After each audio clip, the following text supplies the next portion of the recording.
Party all night is the best of the best, best friend weekend. We can party all night is the best of the best, best friend weekend. We can party all night. Shout out the whole podcast crew. Everybody already know what it do.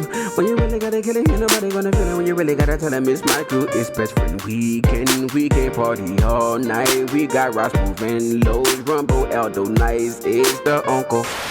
The good Lord has really blessed me. I'm talking from the get-go. I often think how like my parents just made it happen, bruh. I never wanted for nothing, bruh. I had everything I needed, and I used to get most of everything I wanted. You know what I'm saying? Not saying we had it like that, because that's far from the case. They just grinded for everything, and they just made sure we were straight. Big straight. And with that, this brings me to my next point. When people say money ain't everything, bruh, I just can't feel that. I can't relate. Maybe if you're not like myself or people cut of my cloth, humble beginnings is a real thing. And you really can't tell me money ain't everything. You know what I'm saying? This is America, a capitalistic society. You're only as good as you check, my dog. Whether that's just on some balleristic shit or you trying to do it big for your little family, little unit you got going on. You can't tell me you're not as good as you check, man. I mean, somebody broke had to have said money ain't everything. Because the way I see it, bro, you only as good as you check. You know what I'm saying? Money open doors. And, you know what I'm saying? That's how them health bills, when you got an illness, get paid. When shit hit the fan. Just anything, bro. I think money is a real thing. I said, whoa, welcome to the Best Friend Weekend podcast. It's your man, Aldo Nice. It's your boy, Raj Smooth. Wow, it's your boy, Los, a.k.a. CAP. Welcome back, everybody. And thank y'all for joining us per usual.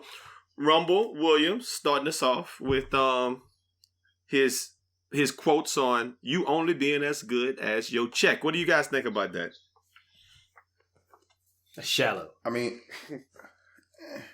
I think it's still a mindset. I've seen people who had way less than me be happy.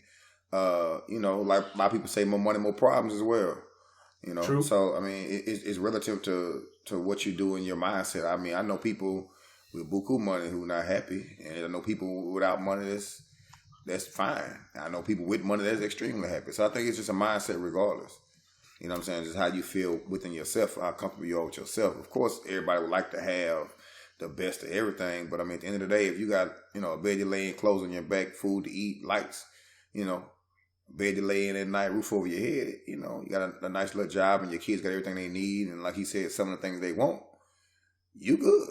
I mean, I guess it's the society thing, the popular thing in society to want more, and you looking on Instagram, people stunning and all that stuff nowadays, but I mean, you look back in the day, I wasn't rich, and I was straight, so. That's all. I agree with most of what you said, Los, but it's very general. I think a lot of people want to be dope. I think most people want to be dope. And I think if you have enough money, or not even enough money, if you can find the means to be dope, then you don't, like, the money might not come into play. So like if I want to live a holistic life and I want to eat right and I want to do all of these things, if I got enough money to do that, but I don't have enough money to do this, but that don't matter to me, then to me that I'm straight. But if I wanna buy all the J's, if I wanna buy all the hats, I gotta sacrifice somewhere. Usually regular people gotta sacrifice something. So if I wanna drink on the weekends, if I wanna do this, like I gotta sacrifice somewhere. I think to Lawrence's point, they got some people that could do it all, and that's dope. And I would take that any day. But they got some people that got problems from the start with doing it all. But from my position right now, if I win the lottery tomorrow, I'm going to instantaneously be more happy than I am right now. I like to believe. I think that you both making some compelling arguments there. I mean, I've read different studies that talk about just kind of what it takes to be living comfortably in different cities. Like I actually read that, and I think it was over like 120,000 in Denver. In Houston, the number was closer to like 80,000 or something like it. it's based upon like the median household income versus what it takes to be comfortable. So I think it varies from place to place. But there's one study that says that the ideal income point is $95,000 for life evaluation and $60,000 to $75,000 for emotional well-being. This amount is for individuals and would be obviously higher for families. So like if you're making 60 to 75, your emotional well-being should be good. I guess that's why. Are we talking about household-wise? Well, like, is it for a household or just per person? As I just stated, this amount is for individuals and would likely be higher for families. Okay. So this was by a study at Purdue University. And, it's these things vary and these things are different across the board. I think that what Rumble said is overly simplistic. You're not only as good as your check. You can't say, oh, this person makes, so you're not as good of a person as somebody else who makes more money. That sounds ridiculous. However, I think that you do need a certain amount, like you said, you need a certain amount of money to enjoy yourself and to just be comfortable. Because if you're not comfortable, then life is just tough. So you need enough money for life not to be tough. And Raj, when you said if you want the lottery, I think that becomes kind of that slippery slope thing, right? Where once you win the lottery, how live is your life when you're going to have to cut off a bunch of your friends? We've had this conversation before, but that's going to have to happen, right? No. Oh, okay. Okay, so yeah, like, right, if I'm Jamal, right, from the hood, then maybe I got to cut off my friends. But I feel like majority of my friends can handle the fact that I won the lottery. Yeah, I don't think so. A vast majority. You don't know that money change people. Money change people. No, crazy. I think so too, but I just don't think that I would have to sacrifice for my friends. One, I'd like to believe that, let's say, best friend weekend gonna always be on me if I win the lottery. You know what I'm saying? So like, I feel like I would take care of my friends, but I'm not gonna give any handouts, and I don't think I have any friends at this point in my life that want a handout. So let me tell you like this. The part that I think that you're just kind of quickly brushing under the table is how much your friends would resent you for having money. And they wouldn't resent you for having money. They would resent you for having money that you didn't earn or work for. Why do you get to get up in the morning and go play basketball and just chill and watch TV or do whatever, and they got to go to work and grind? Eat breakfast every morning. Yeah. I'd like to ask if you think I have hater friends like that. Raj, that's okay. And I mean, it's a very interesting point. And I think that a lot of people listening are understanding what I'm saying, just kind of differing from what you think, because I think it's a very naive stance to take.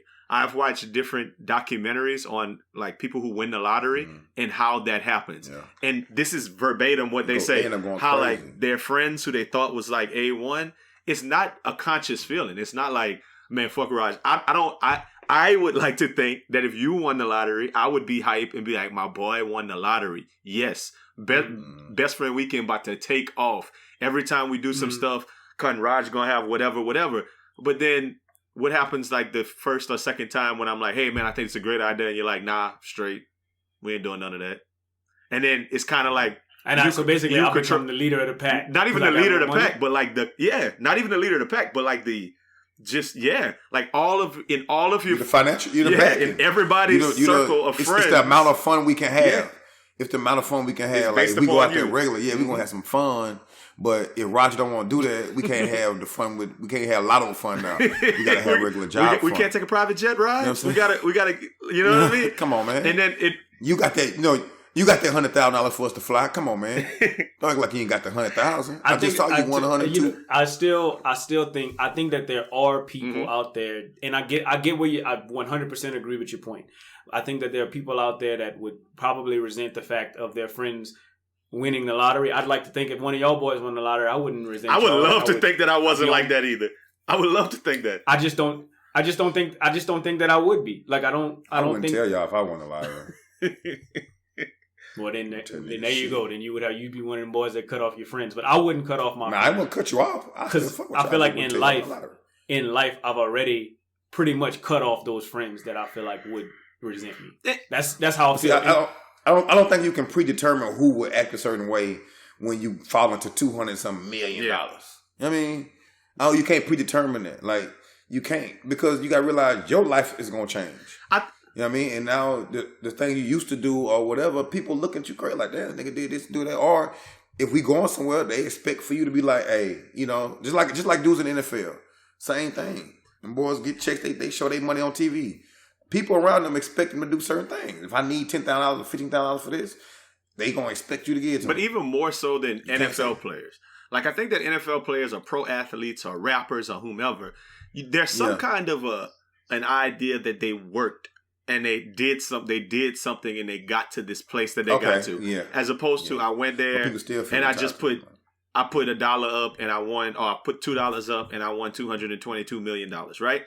Once that happens, like once again, Roger, I'm not saying that I would love to hope that people aren't like that, but I think just the reality of it is one day you're going to be sitting at work, I'm going to be sitting at work and you're going to send me a message in Maldives, some little island that I don't know, and you're having a hell of a time and I'm like, fuck Roger. And maybe not. I just saw LeBron. Yeah. LeBron boat just drove by my. But boat. Maybe not like consciously, like I'm mad, but I'm kind of sitting there like, come on, man, I got to go to work. Like, and I think that there's something to be said for that. Now, granted, I would love to hope that it's not that way. But and the reason I'm just speaking about that is I think that study that I was referencing, and a lot of studies that talk to that, talk about happiness in that kind of way. That if you only making like $95,000 or whatever it is, I think my number is a little higher than that, because I think it's what you said, right? When you have more money, you can do more things. Like if I'm making a few hundred, like couple more $1,000s than that, then I think I'd be a little bit more happy, because then I don't have to worry. I think I can trick off. Under 100, under 6 figures, I could trick that off real easy, like, and not have fun. I think the B side to that is, you know, people start living above their means too. You know what I mean? So you could be making $200,000 a year and still be broke. You be wondering like, why that boy? He had me $5. But he living above his means. You know what I mean? You doing, you know, way too much extra stuff. So it ain't always about the check. You still gotta live above, you know, well in your means, no matter how much money you Let make. me ask you something not dealing with the lottery, Raj. I'm gonna ask you first. Growing up, think back to when you was growing up. Did you have a vision for how you would get the bag when you grew up? No. So you didn't think about how you would make money as an adult? Mm-mm. That's okay. That's interesting. How about you, Carlos? Yes, I definitely did. So what'd you think? Definitely. I thought, well, one, you know, definitely I thought I was going to go pro. And two, in the field I am now, probably would have moved up faster than I am. But I definitely thought that and branched off and did some more stuff. But I had a vision of how my life would be and how the money would come. You know, your visions don't always come to fruition like you think they are, especially when you live. But yeah, I definitely had a vision of how I was going to get And when Raj said that, I think it's interesting because I thought I was kind of alone in that I never really thought about money growing up, about how I would make money. It was more, I didn't even really think about what job I would do, like what I wanted to be type shit. Like the only thing I was like, yeah, I probably want to be a leader, like a president or something, or I want to. And then when somebody was like, engineers make a lot of money, well, I want to be an engineer. I never really thought about making that bag until I was in a position where I was like, okay, how much do people make?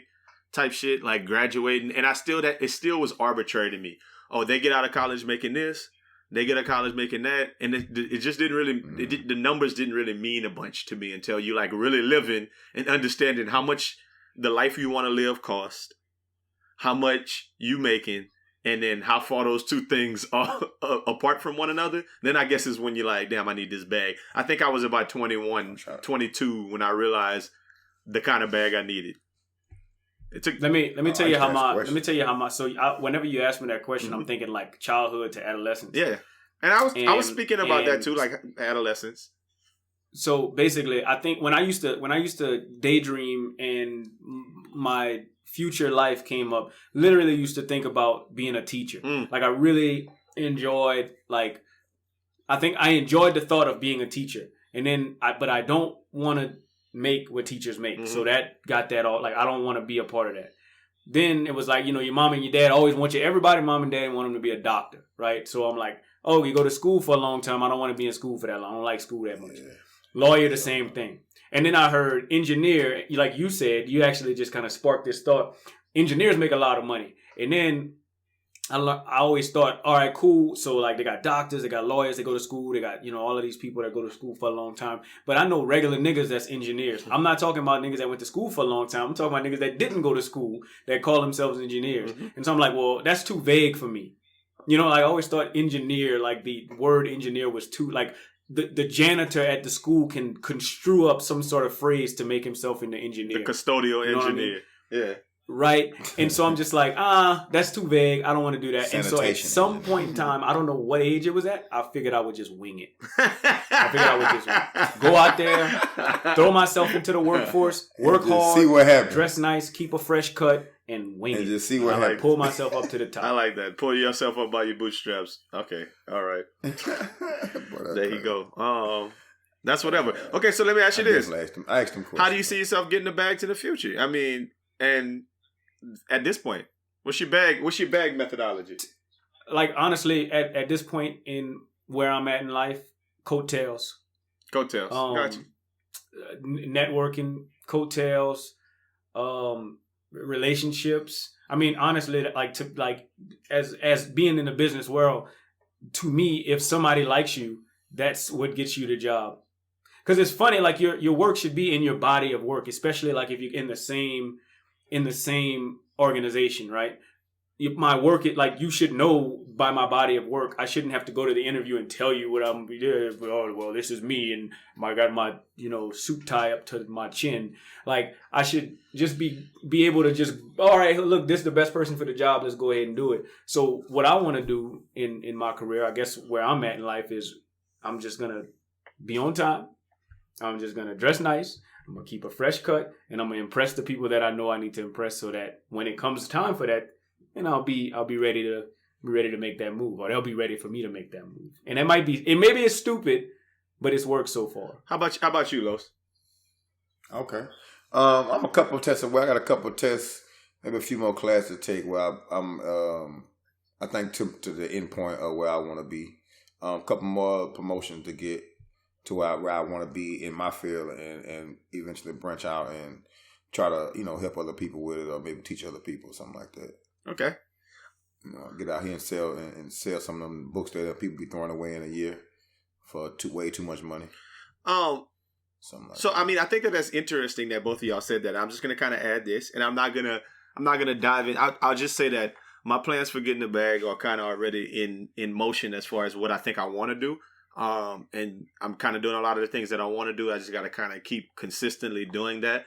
My whole MO is talking, get paid by talking. And my whole idea of what happiness / success and monetary success and all of that is doing the least amount of work that I can and getting the most money for it. Like that's what I be on. Like I want to watch TV. Like I want to wake up and watch TV. I want to wake up and work out and watch TV and take a shower and take your sweet time and play games on my phone and do some other stuff. Yeah. And then, like you said, Roger, have a haircut, put on a suit, go talk to some people for a while, have everybody like, oh, that dude really, really, really, really dope at what he do. Then go home, take my suit off, watch TV. Like that's what I want to do. Yeah. So I'm pushing towards that end by trying to be better, being more articulate and kind of using my words to make that bag. But what I think is interesting that I noticed that neither one of y'all said best friend weekend as a way to chase that bag. And on air, I'm going to make that a charge for both of y'all. Put that in your plan.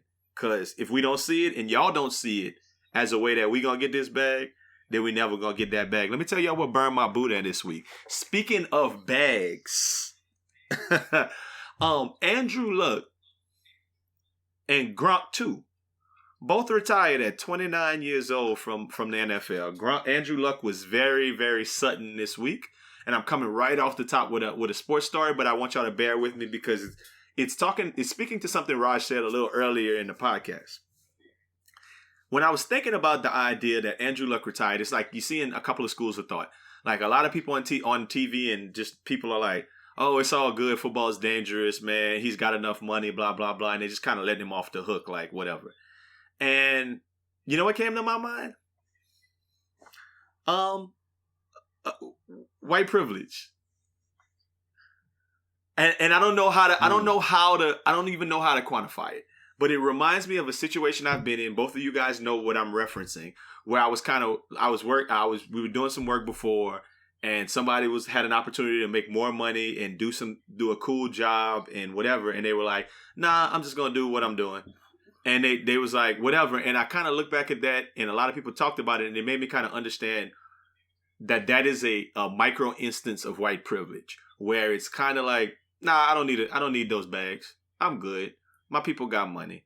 Like, and my question is it like white privilege, or is it just kind of like that Andrew Luck's family has money?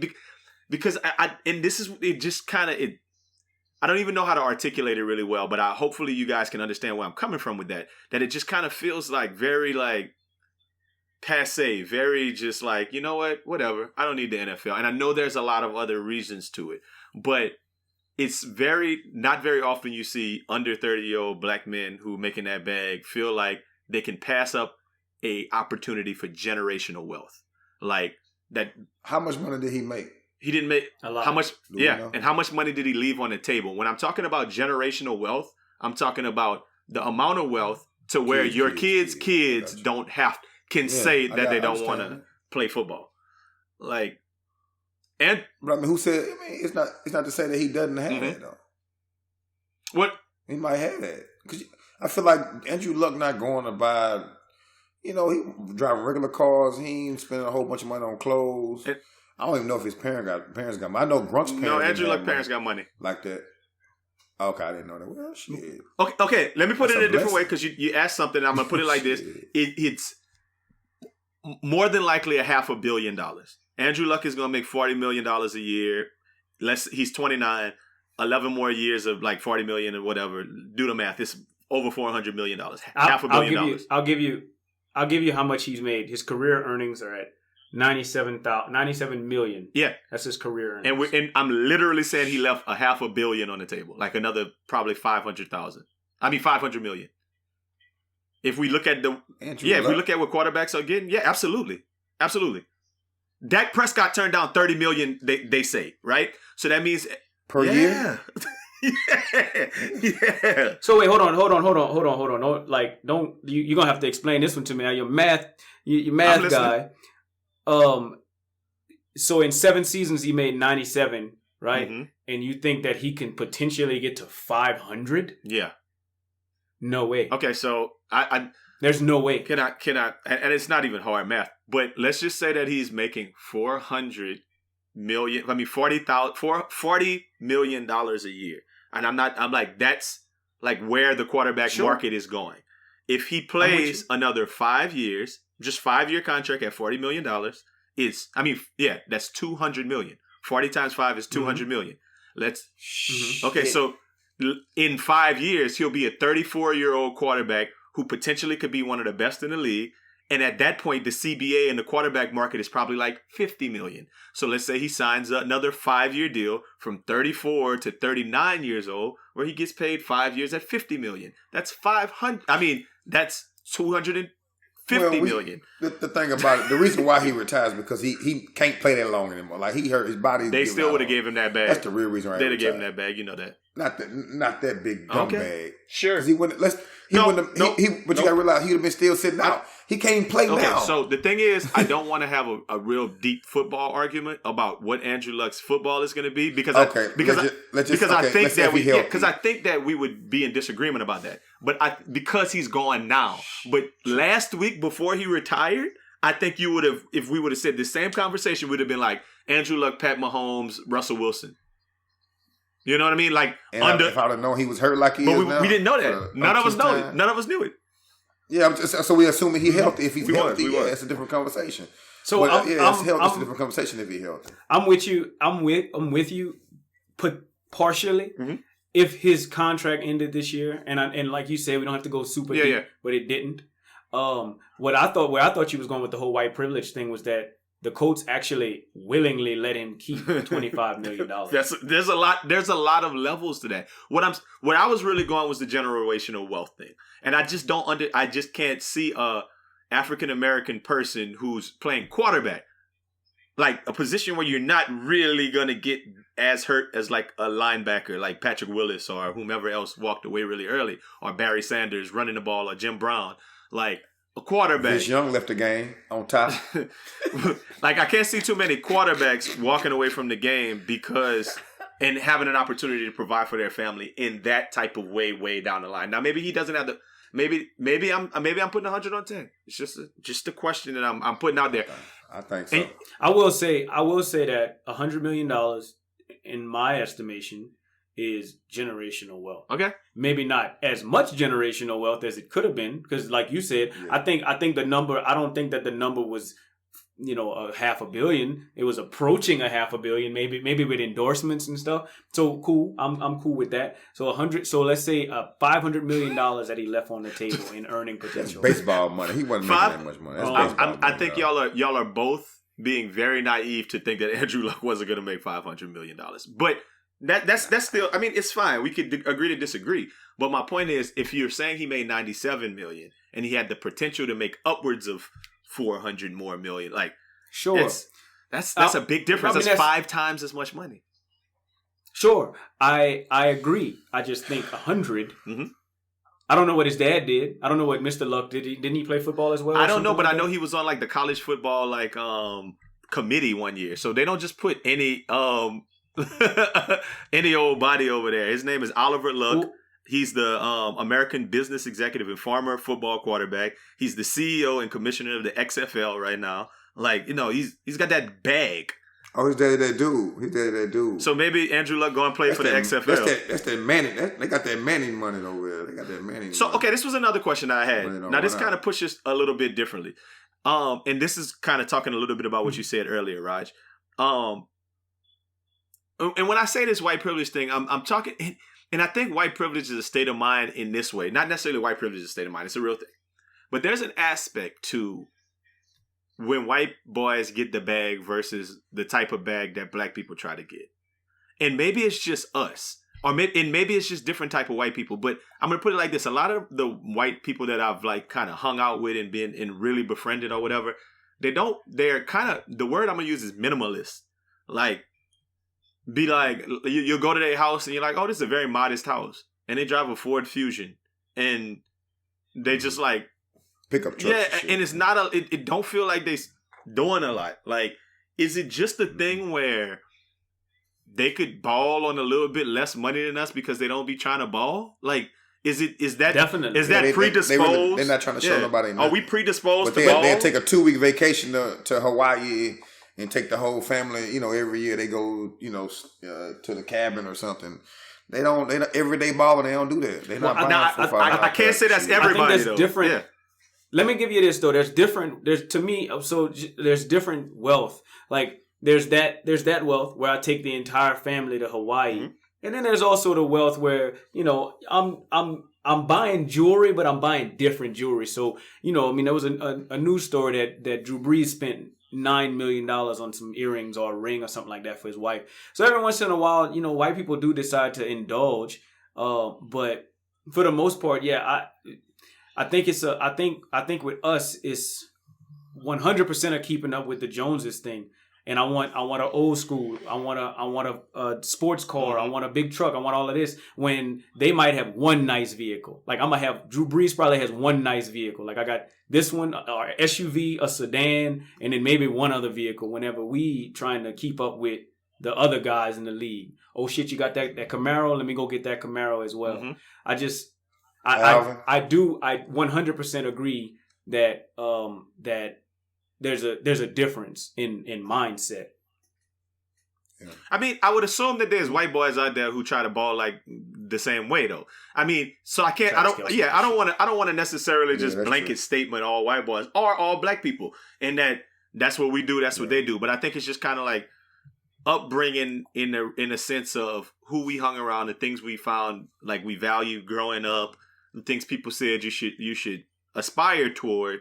Kind of, it's a little different. And it's something that's very noticeable when I'll go hang out. Like, anytime I'm hanging out with white people, and I'm like, or the people that I know, the white people that I hang out with, and it's kind of like, damn, your car is a lot less expensive than mine. Your house is like, it's what, but it seemed like you got like less stuff going on in here. But I'm seeing these videos maybe that you like on your jet skis at whatever on the weekend or whatever, and it's like I don't know. It's just a different way to live at the lake house. Yeah, it's a different way to live. It's like Popeyes and Chick-fil-A basically. Yeah, I don't know. But another thing that burns my boudin is, hey man, ads on Facebook and ads on YouTube videos have got to the point where, fuck y'all. If I'm watching a video on Facebook or YouTube and it stops and it's a 5-second ad, I'll wait. But if it's any over 5 seconds, I'm turning it off. Period. Off top. I don't like it either. At all. I'm over it. I don't like it either. I do love, I'm not gonna lie. That's how people get their money though, man. I don't mind ads, the YouTube style, but the Facebook ones piss me off. But the YouTube ones, I mean, I'm gonna say 85% of the time is skip ad after 5 seconds. Mm-hmm. I'm cool with that. I've grown to just be like, that's what it is, you know, like that's what I have to do to be able to watch this YouTube video for the free. Yeah. But Facebook, you get lost in the, you know, Facebook, I'll get lost in a rabbit hole, you know, like I'm deep. I done clicked on DeAndre Hopkins highlights, and now I done got to Tim Tebow college, you know, highlights. I'm excited. And once I get to the one, it's getting to the play I really wanted to see, and I might have even remembered it. And then I got to wilding out, and oh man, it's going ham, and then boop, there's an ad that's gonna start in about 5 seconds, and it's gonna be 30 seconds long. I'm out. No, I'm out on that shit. Yeah, you're right. And they do it where they'll put it in the place in the video that you really didn't built up to watch. It might be 2 minutes into the video. Like, it might be 2 minutes into a 4-minute video where you like really into a place where you're like, okay, I'm involved right now. And I just turn it off now. I'm not fucking with y'all no more. Let me actually point this out. So I can get on Facebook, right? And Facebook, I have to watch the ads. I get on Instagram and I can scroll right past the ads, right? Like there'll be sponsored ads. I can scroll right past it. I don't want to see it. And I watch the video I want to watch. I'm saying it right here on the air. Don't be surprised if Instagram at some point finds a way to make you watch that ad. Oh, it's gonna happen. That's gonna suck. That's gonna suck. Gonna happen. There's no way that you're just gonna be able to scroll past the Vicks Vapor Rub ad. No way. You're gonna watch this. I wasn't gonna say this burns my boudin, but another thing that burned my boudin is when I'm looking at something on Perry Ellis. And then I get on my computer, then I get on my phone, and that Instagram ad for Perry Ellis comes up with the same thing I was just clicked on. Oh my God, that burns my blood. Yeah, I'm actually tell you this. Never in my life. I've been saying this for years about targeted ads. 100%. I'm with you, but this is what's scary to me. There was a box of Rice Krispie treats at work that, you know, a big old box, industrial sized box of Rice Krispie treats. And I've never in my life searched for Rice Krispie treats on the internet. And I went to get a Rice Krispie treat and it was all gone. You know how it is at work. Yeah. When they got something at work and it's for the taking, it's gone immediately, right? So I said, damn, who ate all these Rice Krispie treats? Went home and the first thing I got was an ad for Rice Krispie treats. Stop it. I don't like that. I swear. Why would I get a targeted ad for Rice Krispie treats? I've never searched for Rice Krispie treats. Kind of. Burns my boudin. I think that's a thing. No, it's definitely a thing. And somebody said it Siri might be heard me say Rice Krispie treats. That's that kind of thing that your phone might have heard you say. I mean, I was looking at some porn on my phone the other day and then ad, pocket pussy. Pocket pussy ads. Oh, no. Hey, man, another thing that burned all our boudin, and we was talking about this a little bit earlier this week, was niggas being mad about chicken sandwiches. Okay, so let me do two things. Let me put it in two categories real quick. One category is this. This burns my boudin. The people who are just getting on the chicken sandwich wave like this week when they already gone. And then they posting about it. Like, no, that was last week. Relax. We was eating chicken sandwiches last week. Relax. But what burned my boudin even more is man, why y'all not supporting a black chicken company? Take it away, Los. What's your thoughts on that, man? Hey, man, just because it's black don't mean I have to support them, man. It's no reason for you to come at me and beef with me about supporting a black chicken company. At the same time, who said it's a black man that owned that little spot? That probably a white man owned them Popeyes. or a black man that own a Chick-fil-A. So you don't know who own that. Just because you think Popeye just for niggas or black people, black people, don't mean that's who I'm supporting. You don't know who own that spot. Cut it out, bro. It's getting. What do you mean you don't know who owns that spot? I mean, we could Google and see who owns Popeyes and who owns Chick-fil-A. What do you mean by that, Los?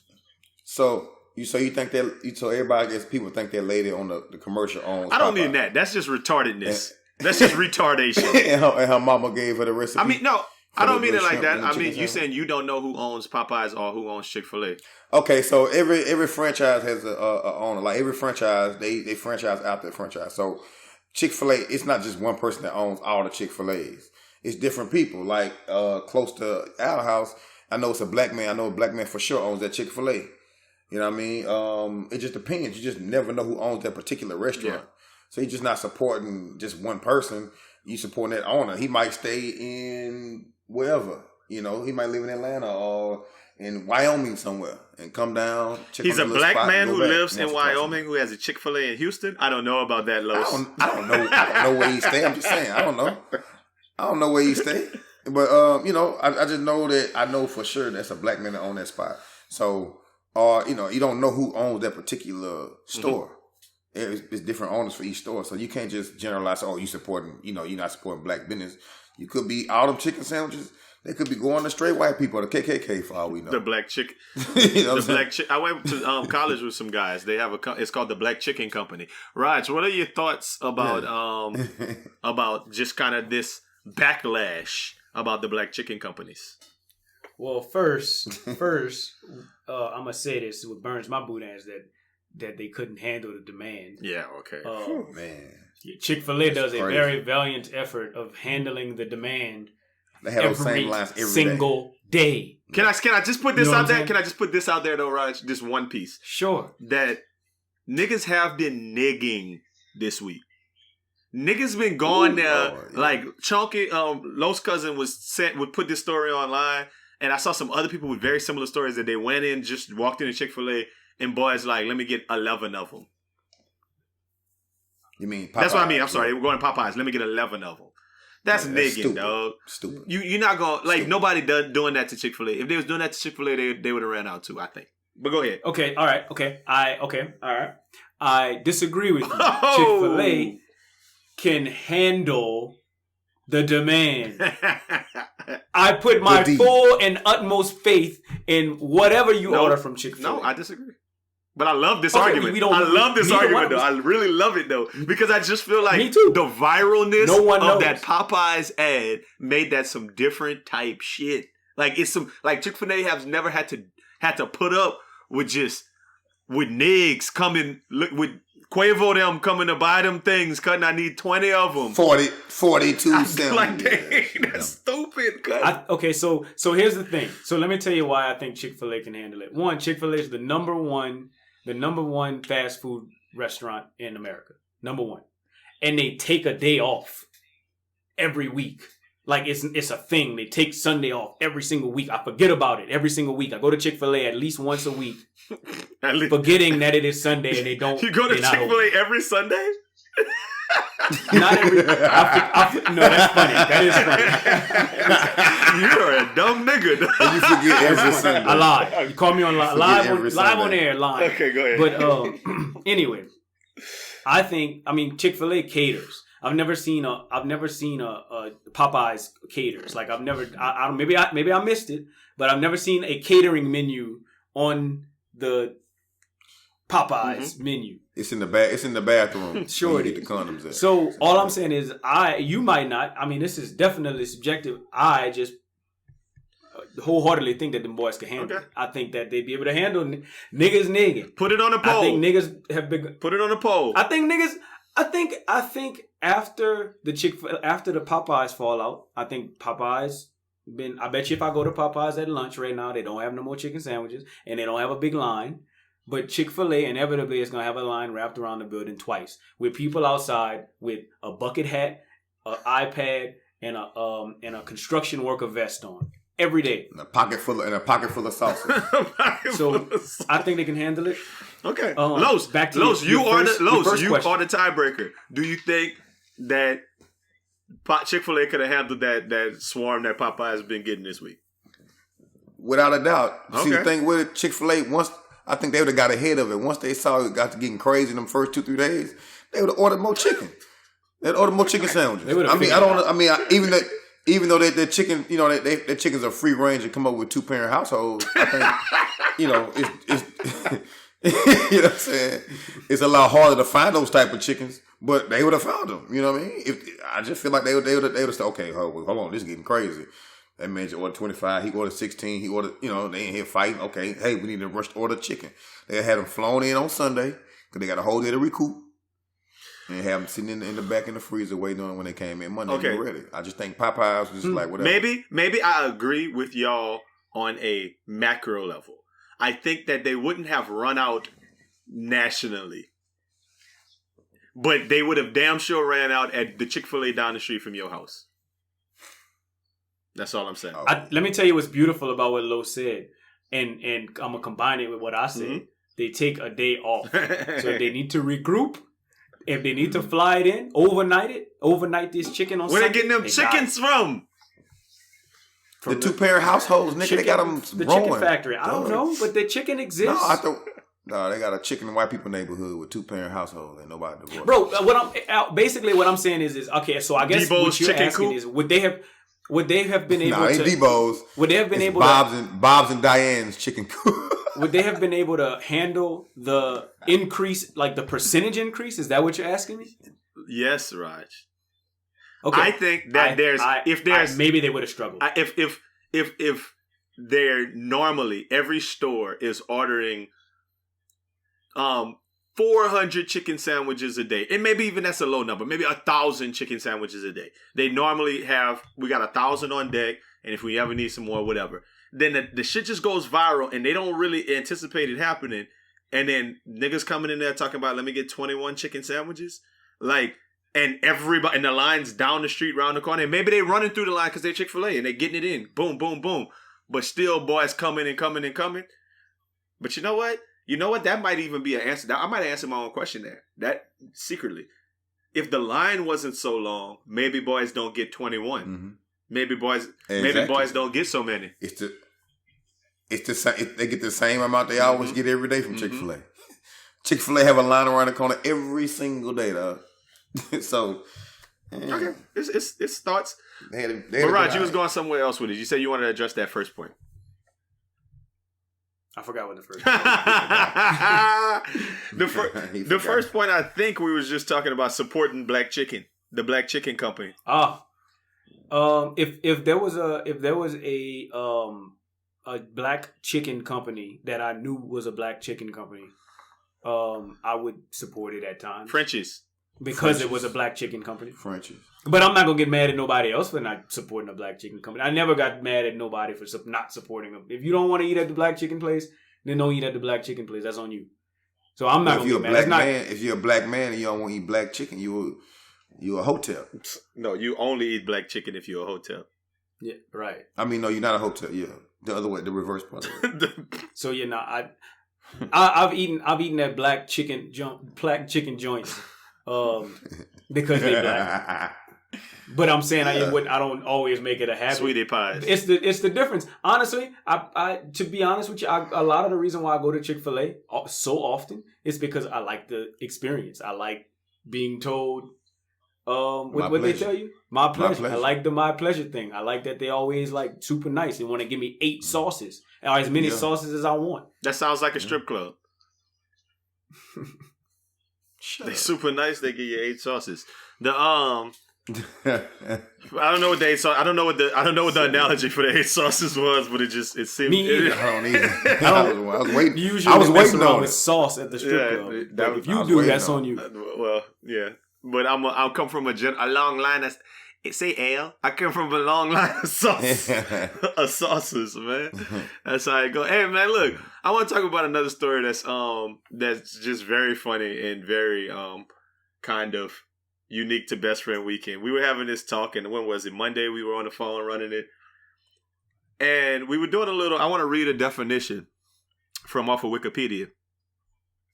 And it's for a mayor, M-A-R-E, not M-A-Y-O-R, not like the mayor of Cincinnati or the mayor of New Iberia or the mayor of Houston. Shout out, this podcast brought to you by Sylvester Turner.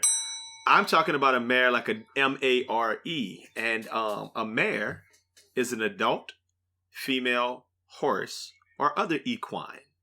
I'll read a little bit more. In most cases, a mare is a female horse over the age of 3. And a filly is a female horse 3 and younger. In thoroughbred racing, a mare is defined as a female horse more than 4 years old. The word can be used for other female equine animals, particularly mules and zebras, but a female donkey is usually called a jenny. A brood mare is a mare used for breeding. A horse's female parent is known as its dam.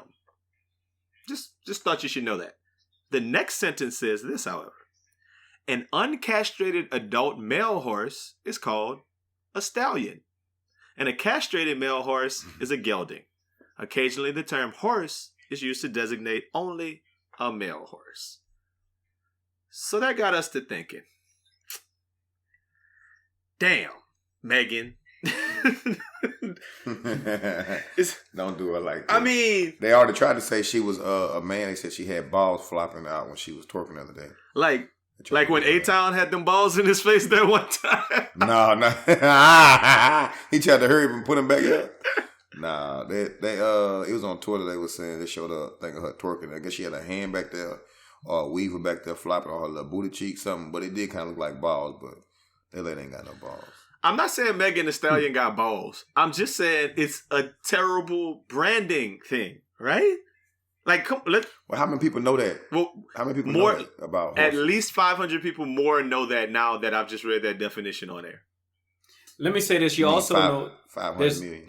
A lot of people don't necessarily live by the Webster's Dictionary. They live by the Urban Dictionary. Okay. And I'm pretty sure that the Urban Dictionary says something different for what a stallion is. No, Cutting. How about we? No, Cutting. No. This is the exact same thing as instead of Snoop Dogg being called Snoop Dogg, him being called Snoop Bitch. Snoop. I have a couple of other examples. How about if Young Buck being a female deer, was called Young Doe? You see how that would work? See how that would be wrong? Another Young Doe ain't that bad. Another example. Young Doe ain't that bad. A female duck is called a duck.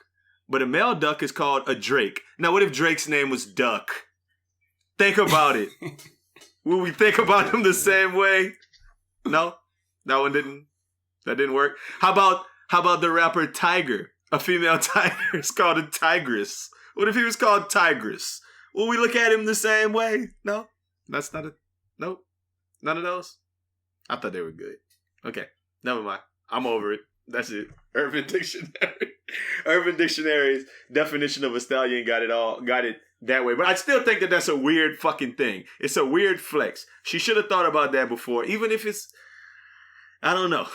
I think it opens up too many avenues for that kind of thing that we're doing right now.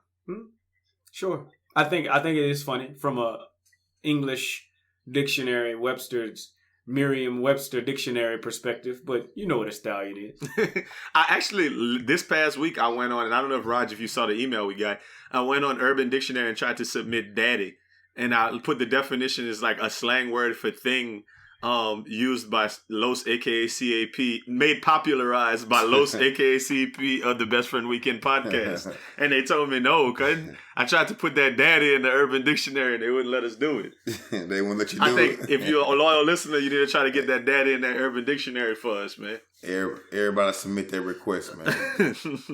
I thought it would have been very funny to screenshot that and have it as a thing, but they wasn't feeling us, man. Oh, that'd be I'd have put that on my phone as my screensaver. They put that. I got another little story that I think the people out there, obscure stories. Some people say they get the news from us. So just give you another one, man. Something that happened earlier last week. The relationship between a Japanese woman and a U.S. Army captain stationed in Syria started online through an international social network for digital pen pals. It grew into an internet romance over 10 months of daily emails. It ended with the woman $200,000 poor and on the verge of bankruptcy after borrowing money from her sister, ex-husbands, and friends to help Captain Terry Garcia with his plan to smuggle diamonds out of Syria.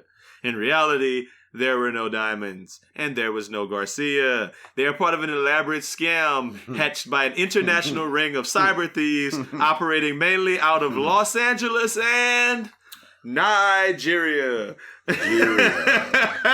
Ain't this the most Nigerian story ever? Read it. The FBI takes down alleged Nigerian fraudsters in $46 million case based in Los Angeles, man. They got them boys leaving in their Nigerian, like, long garb daddies. Like, they little Mo. Shout out, this podcast brought to you by Mo and John Murray fits. Oh, hey, man, where are you? A little bit all of you. Oh, no, so I'm tired. You know what? You know what that makes me think of? I really think that if they're gonna arrest them boys and take them away, then they need to arrest whoever trying to sell me warranties and whoever trying to fix my my health insurance. Whoever sending the FBI after me because of my taxes. All day, I don't know if y'all boys, that burns my boudin. Let's go back to that. Them telemarketing calls, whoever set that up need to be in the same jail cell. You said they trying to sell you life insurance? You don't get those calls all day? No, I'm not. I don't follow relevant youngsters on social media. Nope. Never got one.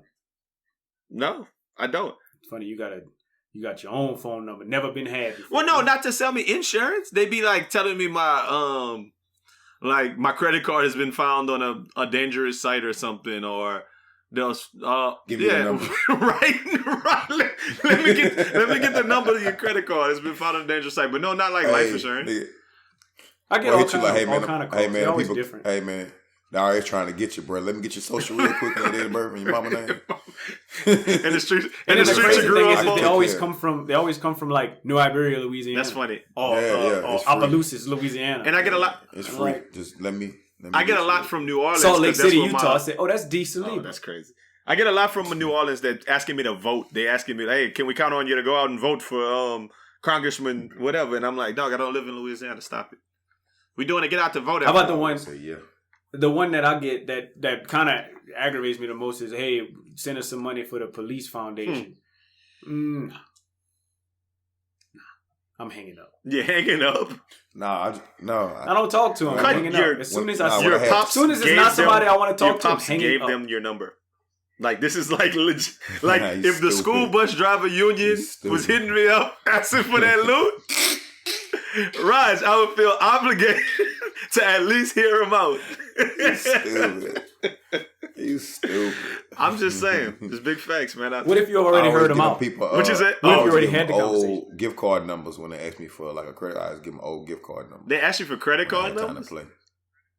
Yeah, like somebody called me and asked me for, you need to fix your, like one time they said, your Wi-Fi, just something about my Wi-Fi doing something, and to fix it cost me $10, so I gave them an old gift card number. If you think CAP is lying, you are probably correct. So you got time. That's way more time. I was He's driving. dedicated to the. I was in the car to the bit than most people, man. Isn't that you dedicated to the bit? I mean, you made it through, man. But it is what it is, man. Look, I got another question. Not even question. Another story that I just want to throw out there real quick. If you haven't heard it, I just want y'all to go read this one.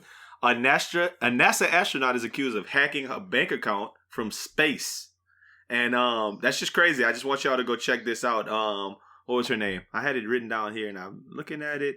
Anne McClain.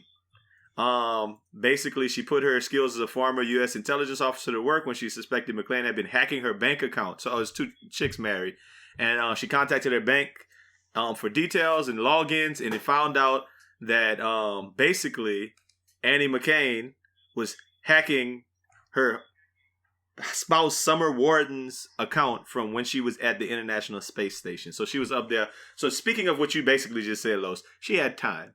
Like when you up there, I'm assuming you got all the time in the world. And then that's to be float around and hack people. And the thing I was thinking about that story, which really got me to thinking, was this.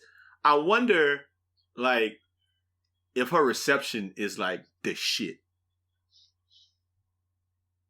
They actually say the higher up you go, that's the better your reception. That's what I'm thinking. Like, wouldn't she have the best reception ever on her phones and internets and everything?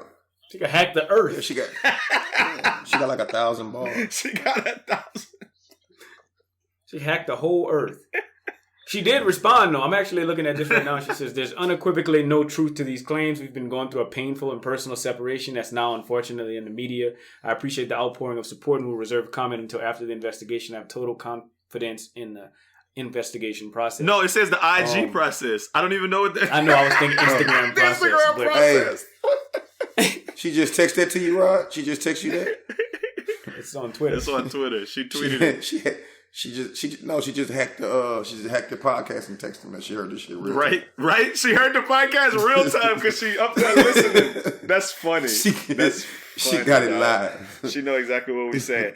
I think that is a very, very elaborate plot, though. If an old lady was like, man, she going crazy or something, like trying to figure out how this lady know where she at or something, and she hacked my bank account. And the crazy thing is the time that it got hacked, she was in space. So she hacked me from space. Like, ain't that one of them things where it's like, yeah, he be riding around my house at this time of night, and I saw his car. That's one of them Juicy Smollett's. One of them juices. Y'all ain't seen that Dave Chappelle yet. No. I saw it. Mm-hmm. That shit hilarious, boy. Go ahead. My bad. I mean, I felt like he had something to say, and that's why you stopped with Raj, the story he was telling. I felt like he had something real important to say, Los. I did, but it's... No. Go ahead. What you got to say?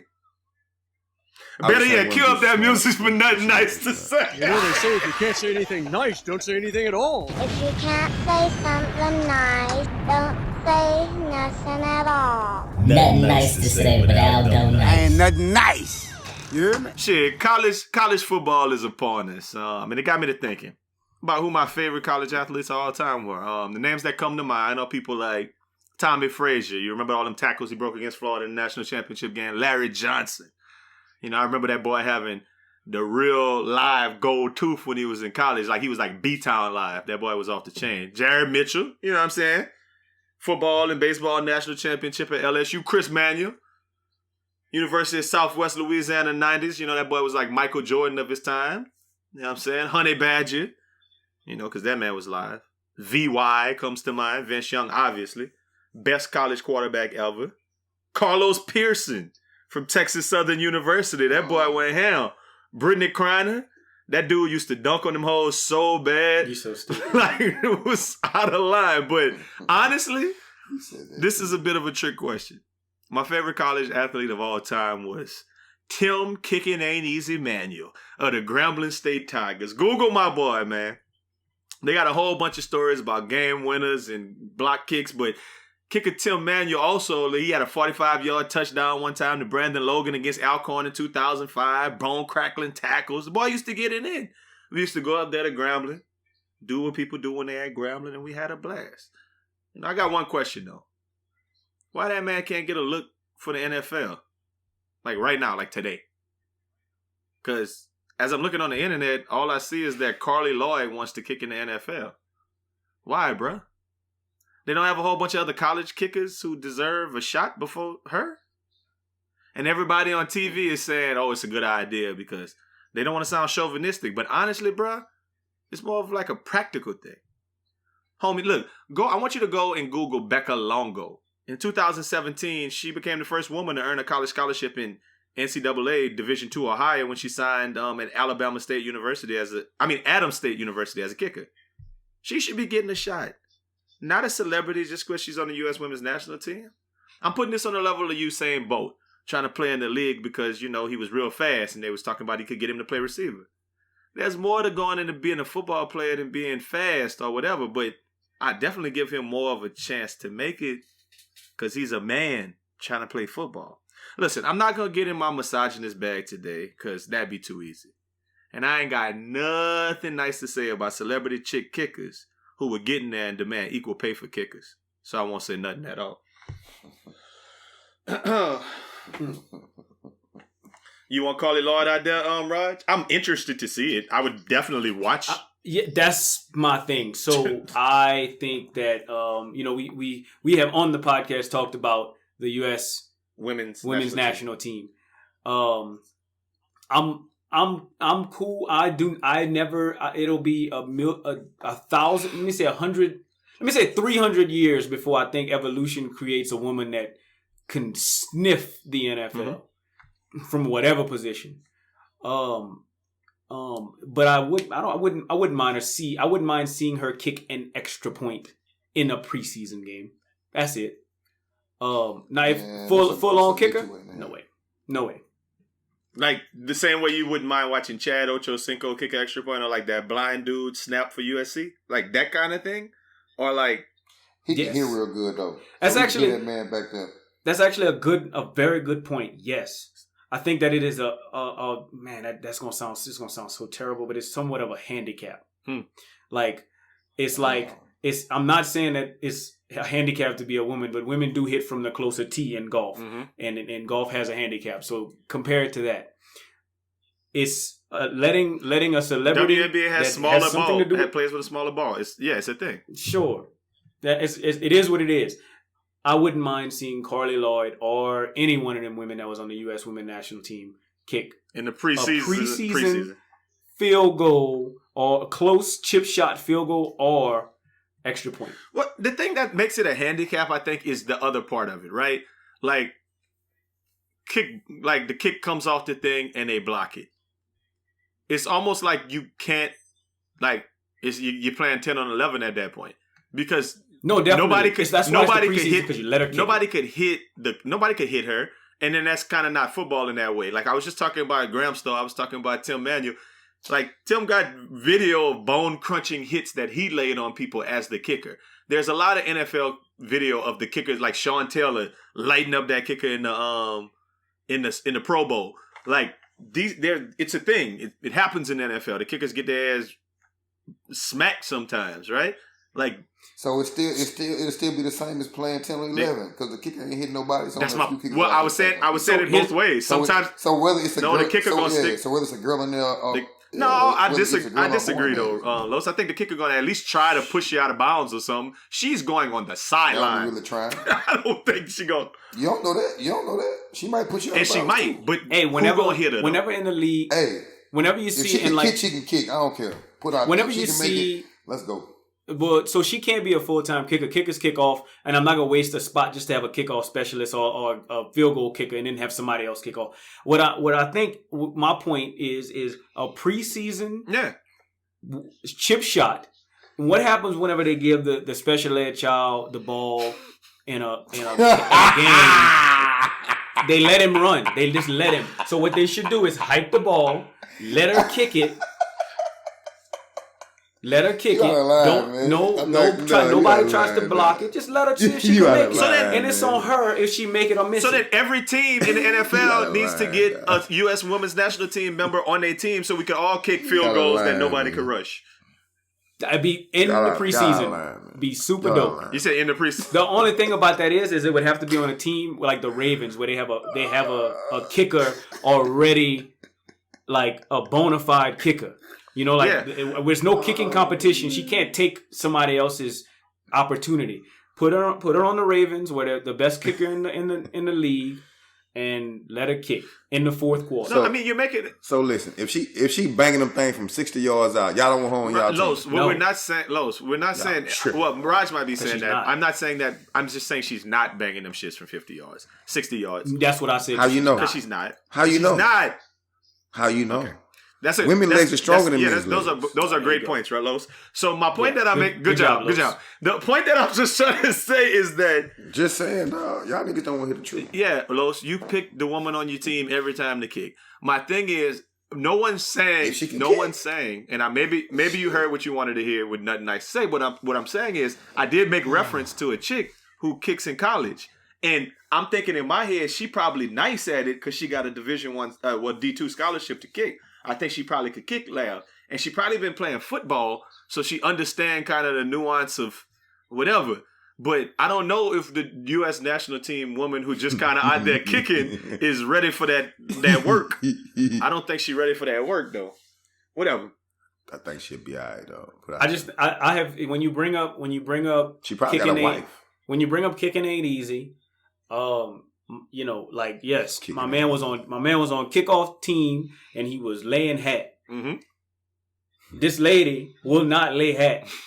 We have not gotten there yet. Maybe she will. Well, let's change the subject because maybe she would lay hat. But lay mine. No, but I mean, and you know what? Honestly, I'm looking at Carly Lloyd, and that's kind of half of it. Man, you seen that video? I don't know if y'all saw it. Or the high school. I think she was shit. What is that? What sport is that? Rugby. Did y'all see that? The kind of chubby black chick who was just running everybody over in rugby. Respucia, yeah, I think I saw that. Listen, bruh, get her out there, and if she could kick, then listen. That's the one you got. Yes. She can't catch nobody. No, that thing was fast. Hey, cutting. I actually want to give you a scenario where I can see a full-time female kicker in the NFL. If I have a punter that can kick off, and this lady has to be automatic. I'm talking 90% on the season. Then maybe I can do. And she got to hit the long field goals as well. And if I got a kicker that can kick off, then maybe it's a thing. Maybe. But that's why I think it's going to take 300 years for that to happen.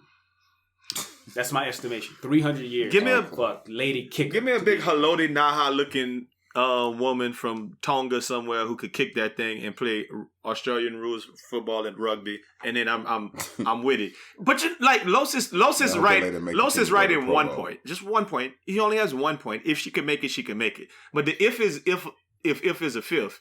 And at this point, you'd have to convince me that she can make it. And she would have to be making it damn near 100% of the time to justify the other part of it, which is that, like you just said, that she wouldn't be out there sticking her head in there to try to make tackles. And even if ain't no kicker doing that though, it's only a handful. If they're sticking their head and trying to make tackles, that's all I'm saying, man. So even if she can't make a tackle, you still, and half the kickers don't really. They just back there so they won't get yelled at and film stuff. They ain't trying to make no tackle on nobody. They run back there in front of that man and fall down. And no, but right, but Los, you're completely entitled to your opinion, and that's fine. I'm just saying that watching football, I get what you're saying, but think about, and like I don't even know. I think I'm just trying to. I'm talking to a wall in that way because they're gonna think about the logistics of it, and I'm just gonna put it this way. Maybe this is a little bit more understandable. Is a man going to light her ass up if she comes over, like if she's running somewhere around the play? What other, like, no, yes, I don't think so. I don't think so. That's the point. I don't think so. As a culture, they're going to like grab her and say, stop. Like, come on, man. Nobody is going to lay head on that woman, Cutting. And that fundamentally changes the game. You can't grab her, that's a me too. And it changes the game. I think the only way that I would do that, like the only way that I would hit sticker is, this is so funny because I can't find a way not to innuendo it. But anyway, the only way that that would happen is if she jack that thing up. No, I know some dudes that later clean out just because she a woman out there playing football. Just for that simple fact. Because they mad she out there and she took a man's spot. Damn. They'll lay out just for that because they don't think she should be out there on the field. So they'll hit her hard just for that reason. That's crazy that you done had this conversation before with your friends. He knows some dudes. They used to talk about it in the locker room. Boy, one of them women got out here. If a chick ever was to be on this field with us right now, no, because a chick in high school came out there with it. There's a chick in high school tried to come out there and play football, and they were tagging her, and she quit. If you think CAP is lying, what's her name? you are probably correct. Dakota's Crawford. No. It was Dakota's brother, the bestest. The bestest kicker. That's stupid, man. Hey, look, man. Nah, yeah, that. Man. Listen, man, y'all appreciate y'all kicking it with us this week, per usual, man.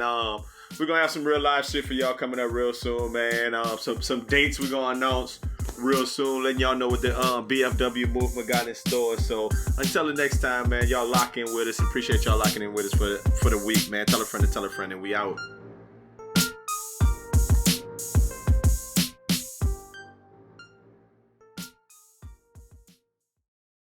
I thought I came, but I peed on the dick. Pubic hair got inches, that's weave on the dick. Pussy like a tree, it got leaves on the shit. Bang, bang, this pussy Chief Keef with the dick. Climbing on that dick, need a 10-foot ladder. I love the D. That's my favorite letter. My news in your phone taking up your data. My cakes got fatter by using cum as the batter. Look down to your dick and tell him I won't disappoint it. Pussy on punishment if she miss a dick appointment. Sloppy toppy for Poppy, leaving Sloppy Joe shook. I only call you captain cause your dick is off the hook.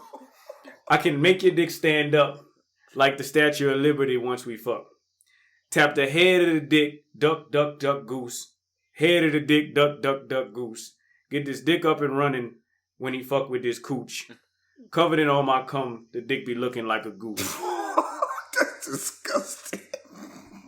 It's fucking gross, bro. I like it, though. I promise. Who is that? Is that not bad? I think. Like I don't think. You know. But no, Raj. I don't think the dick should be looking like a goose. I think it should be looking like a gander.